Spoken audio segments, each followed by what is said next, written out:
ay di Sa tuwing magwawakas magandang mga panahon mahal. na mga sumasapit na araw, pangalan mo lang bukang bibig, gusto ka na madalaw. Tumito ka lang sa piling at wag sana napapanaw sa aking paningin at baka ikaw ay maligaw. Ang mga mata ko ay tuluyan ng bumigay bumitaw. Lahat ng mga saloobin ko ay sasabihin upang dito ka lamang sa aking piling na magbibigay ng magandang hagubilin. Papakinggan ko at susundin ang iyong mga bilin.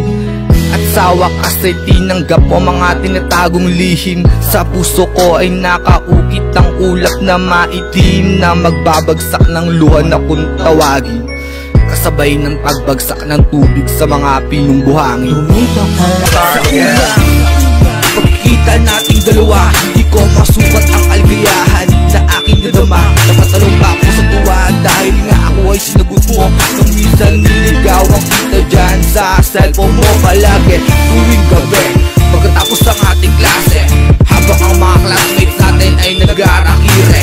Tayo naman dalawa ay magkahawak ng kamay at ang bumambala sa ating dalawa'y patay. Kasi nga kung chicks ko to at naaalala ko pa siya, kahit na kaming dalawa ay takot na magsimba.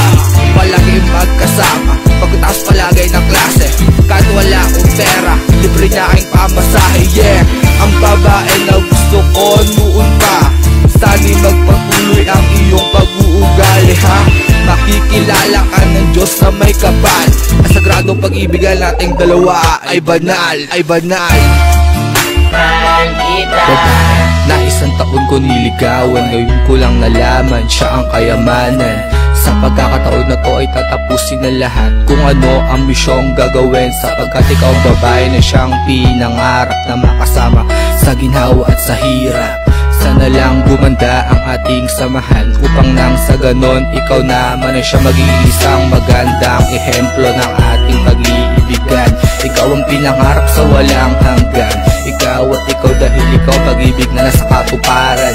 Walang ibang bakas ng pagdududa ang ating pagmamahalan. Ang puso ko'y sabik sa iyong pagmamahal sa paraang walang hanggan na Salamat po at natupad.